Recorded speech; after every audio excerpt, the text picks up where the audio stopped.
Tahu nggak Indonesia nggak butuh orang pintar, lagi buat berantas korupsi. Kita cuma butuh satu aturan sederhana, pembuktian terbalik. Bayangkan pejabat gaji 20.000, tapi punya Rubik 3 biji. Di sistem sekarang, kita yang repot cari buktinya. Tapi Ahok bilang balik, logikanya. Suruh mereka yang buktiin duitnya dapat dari mana. Kalau nggak bisa dibuktiin, sita semua hartanya buat negara. Ini adalah poin gila pemikiran. Ahok yang bikin kursi kekuasaan mendadak panas berkobar. Tonton video ini sampai habis. Kalau lo mau tahu cara bikin koruptor panik pucat, kritik terhadap fasilitas dan gaya hidup pejabat, isungkan memimpin sebuah perusahaan besar. Alih-alih meminta gaji tinggi dalam bentuk uang tunai, Anda justru meminta semua kebutuhan ditanggung perusahaan. Rumah dinas, mobil sopir, bensin bahkan biaya renovasi sekilas terdengar nyaman. Namun menurut Basuki Cahayapurnama atau Ahok, pola seperti inilah yang masih melekat dalam birokrasi kita dan ia menilai sistem itu sebagai warisan pola pikir kolonial. Ahok melihat ada pola lama yang belum sepenuhnya hilang. Pada masa penjajahan Belanda, pejabat kolonial tinggal di rumah besar, dikelilingi fasilitas lengkap dan pelayan. Tujuannya jelas, menunjukkan jarak dan status lebih tinggi dibanding rakyat. Menurut Ahok, setelah Indonesia merdeka, sistem itu memang ditinggalkan secara simbolis. Namun dalam praktiknya, sebagian pola fasilitas untuk pejabat justru tetap dipertahankan. Bahkan dalam beberapa kasus, dianggap sebagai dominans. Ahok menyebut ini sebagai sebuah kekeliruan. Ia menyoroti kebiasaan pejabat yang menikmati berbagai fasilitas negara, mulai dari rumah dinas, mobil dinas dengan plat khusus, hingga biaya operasional yang seluruhnya ditanggung anggaran negara. Semua itu dibiayai lewat APBN, meski rincian detailnya tidak selalu terlihat jelas. Oleh publik, logika yang ia tawarkan cukup lugas.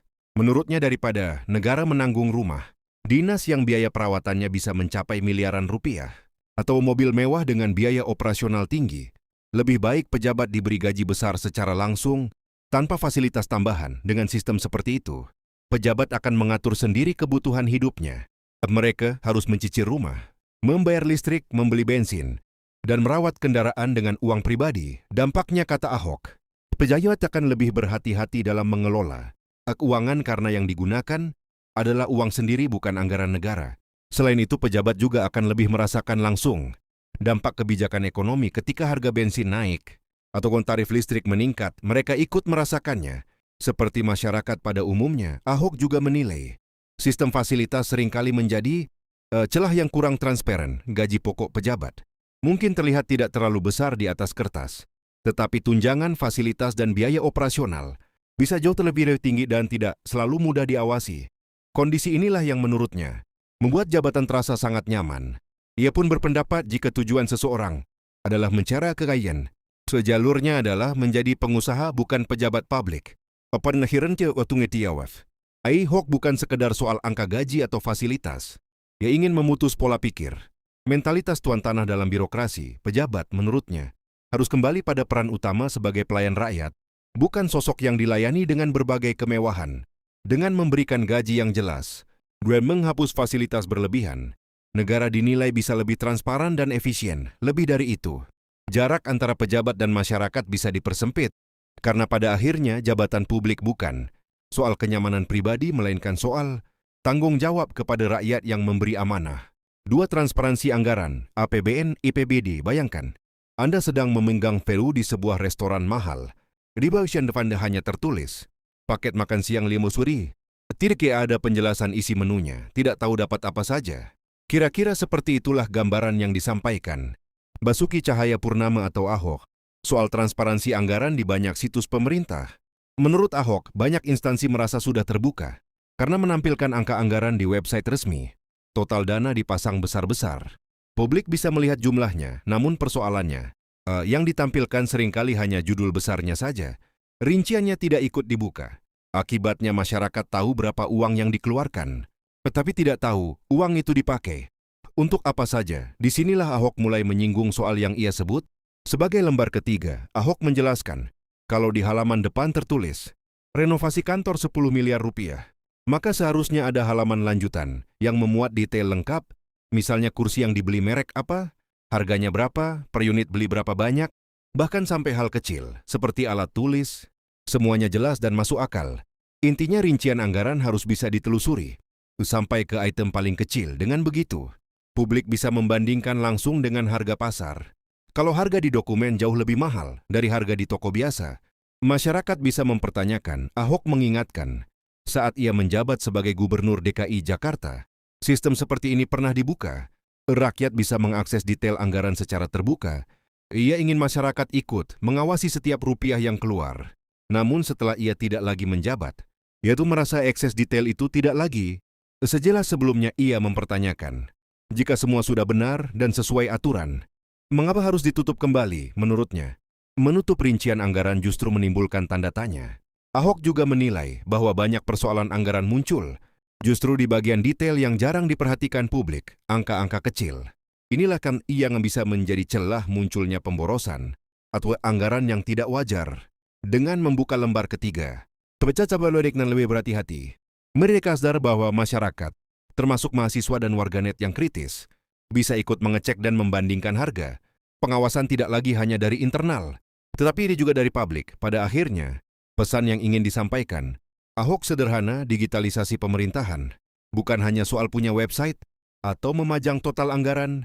Yang lebih penting adalah keberanian membuka detail penggunaan uang rakyat secara utuh, tanpa transparansi sampai ke tingkat rincian. Publik hanya melihat angka besar, tanpa tahu isi sebenarnya. Dan menurut Ahok, keterbukaan hingga lembar ketiga itulah yang bisa memperkuat pengawasan dan membangun kepercayaan masyarakat. Serane pemerintah tembik tenderwaleh. Harta pejabat, bayangkan ada seorang pejabat dengan gaji resmi sekitar 20.000 per bulan. Tapi suatu hari anaknya memamerkan mobil sport miliaran rupiah di media sosial. Atau pasangannya terlihat punya koleksi tas mewah yang nilainya bisa membangun satu sekolah dasar. Dalam kondisi seperti ini, seringkali justru publik yang harus bergerak. Masyarakat yang curiga, masyarakat yang mengumpulkan bukti, masyarakat yang melapor, seolah-olah rakyat dipaksa menjadi detektif untuk membuktikan ada tidaknya korupsi. Menurut Basuki Cahayapurnama atau Ahok, pola seperti ini seharusnya dibalik.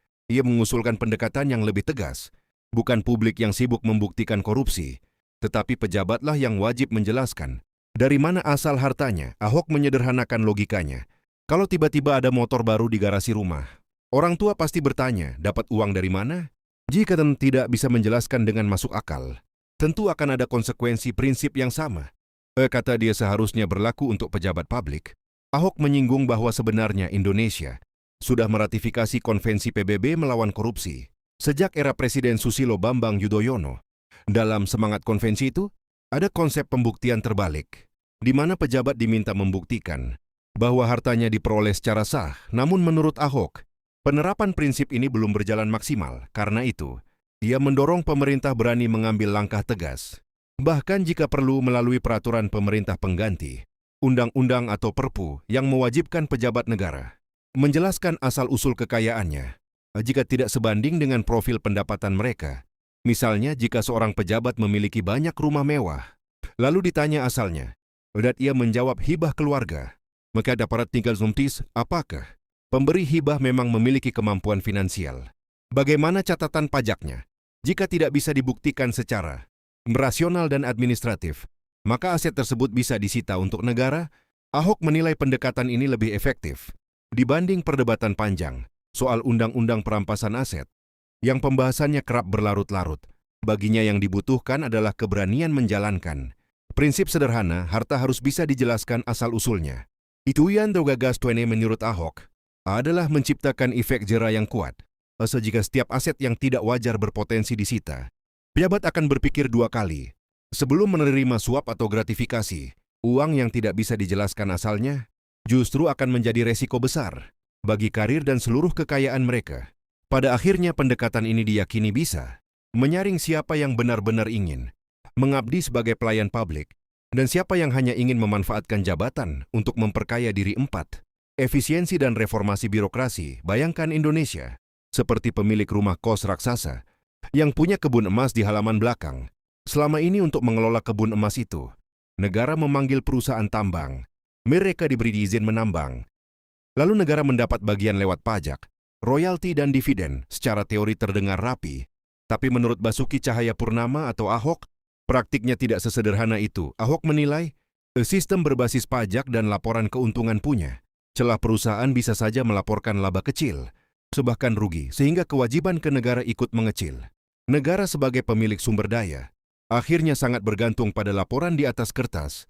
Di sinilah Ahok menawarkan pendekatan yang menurutnya lebih lugas dan tegas. Gagasan Ahok sederhana. Negara tidak perlu terlalu pusing pada hitung-hitungan untung rugi perusahaan. Yang penting setiap hasil tambang yang diambil dari bumi Indonesia, negara mendapat porsi tetap. Dalam bentuk fisik, ia memberi ilustrasi. Misalnya dari setiap 100 kilo emas yang ditambang, 20 kilo langsung menjadi milik negara. Begitu juga dengan minyak nikel atau komoditas lain. Bukan dalam bentuk uang, tapi dalam bentuk barangnya. Menurut Ahok, pendekatan ini membuat negara tidak perlu terlalu terlibat dalam manajemen perusahaan. Tambang ia juga menyinggung soal pembelian saham, mayoritas dengan skema utang. Seperti yang pernah terjadi dalam kasus Freeport. Jika negara memiliki saham besar, maka ketika perusahaan membutuhkan tambahan modal untuk pembangunan fasilitas seperti smelter, negara juga harus ikut menanggung biayanya. Dalam pandangannya, itu bisa menjadi beban tambahan. Karena itu ia mengusulkan posisi negara cukup sebagai pemberi izin. Dengan syarat tegas ada jatah tetap dari hasil produksi. Alasannya barang tambang lebih sulit dimanipulasi. Dibanding laporan keuangan, produksi bisa dihitung secara langsung di lapangan. Jika ada 100 truk hasil tambang keluar, maka persentase tertentu langsung masuk ke gudang negara. Dengan sistem seperti ini, menurutnya pengawasan menjadi lebih sederhana. Ahok juga melihat dampak lebih luas. Jika negara memiliki cadangan emas, minyak boksit atau mineral dalam jumlah besar, secara fisik maka posisi Indonesia akan lebih kuat. Cadangan tersebut bisa memperkuat devisa dan daya tahan ekonomi termasuk saat nilai tukar bergejolak. Pada akhirnya, Ahok ingin mengubah cara pandang pemerintah. Menurutnya, jangan hanya menjadi pihak yang menunggu setoran pajak, tapi benar-benar bertindak sebagai pemilik sah kekayaan alam. Gagasan ini ia kaitkan dengan Amanat UUD 1945 yang menyebut bahwa bumi, air, dan kekayaan alam dikuasai negara dan digunakan sebesar-besarnya untuk kemakmuran rakyat. Bagi Ahok, kuncinya ada pada keberanian menentukan sistem yang membuat negara tidak sekedar menerima laporan, tetapi benar-benar memegang bagian nyata dari hasil alamnya sendiri. Kedaulatan sumber daya alam. Bayangkan, sebuah truk membawa BBM subsidi atau beras murah keluar dari gudang pemerintah secara aturan. Barang itu ditujukan untuk masyarakat yang membutuhkan. Tapi di tengah perjalanan ada banyak celah, ada oknum tengkulak, ada penyalahgunaan. Akhirnya, barang yang seharusnya sampai ke warga kurang mampu justru beralih ke pihak lain atau dijual kembali dengan harga lebih tinggi. Sementara itu, masyarakat yang benar-benar membutuhkan harus antre panjang, bahkan kadang pulang dengan tangan kosong. Basuki Cahayapurnama atau Ahok melihat pola ini sebagai kebocoran besar dalam sistem subsidi barang. Ia mengibaratkannya seperti menyalurkan air lewat pipa yang bocor di banyak titik. Negara sudah membayar mahal untuk airnya, tapi yang sampai ke ujung justru tinggal sedikit. Menurutnya masalah utama ada pada bentuk subsidinya yang berupa barang. Selama nih harga dibuat lebih murah dari harga pasar, selalu ada celah untuk penyelewengan. Ahok menawarkan pendekatan berbeda. Ia mengusulkan agar tidak ada lagi barang dengan harga subsidi di pasaran. Semua barang BBM, LPG, beras dijual dengan harga normal sesuai mekanisme pasar. Lalu bagaimana dengan masyarakat miskin? Disinilah peran subsidi tetap ada, tetapi bentuknya berubah, bukan lagi potongan harga di barang, melainkan bantuan langsung dalam bentuk saldo digital yang dikirim ke penerima manfaat. Sistemnya menurut Ahok bisa dibuat sederhana dan terkontrol.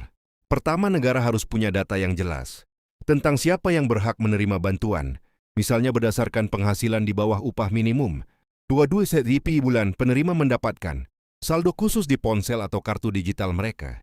Saldo ini hanya bisa digunakan untuk membeli kebutuhan tertentu seperti beras atau BBM. Saldo tersebut memiliki masa berlaku. Jika tidak digunakan dalam periode tertentu, dana yang akan kembali ke kas negara, jadi tidak bisa ditimbun atau dialihkan ke penggunaan lain. Keempat, karena sistemnya digital, setiap transaksi tercatat. Jika ada penerima bantuan yang konsumsinya tidak wajar, sistem bisa langsung mendeteksi. Dari situ evaluasi bisa dilakukan. Dengan cara ini, menurut Ahok, pemerintah versi tidak perlu lagi menggelar operasi pasar berulang-ulang atau khawatir barang subsidi bocor ke industri dan pihak yang tidak berhak. Gagasan ini bertujuan membuat subsidi lebih tepat sasaran. Orang yang mampu tetap membeli dengan harga pasar, sehingga tidak menikmati subsidi yang bukan haknya.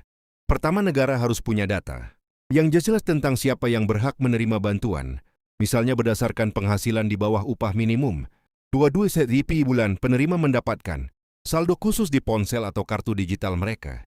Saldo ini hanya bisa digunakan untuk membeli kebutuhan tertentu seperti beras atau BBM.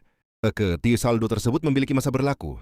Jika tidak digunakan dalam periode tertentu, dana yang akan kembali ke kas negara, jadi tidak bisa ditimbun atau dialihkan ke penggunaan lain. Keempat, karena sistemnya digital, setiap transaksi tercatat. Jika ada penerima bantuan yang konsumsinya tidak wajar, sistem bisa langsung mendeteksi. Dari situ evaluasi bisa dilakukan. Dengan cara ini, menurut Ahok, pemerintah versi tidak perlu lagi menggelar operasi pasar, berulang-ulang atau khawatir barang subsidi bocor ke industri dan pihak yang tidak berhak. Gagasan ini bertujuan membuat subsidi lebih tepat sasaran, orang yang mampu harus tetap membeli dengan harga pasar, sehingga tidak menikmati subsidi yang bukan haknya.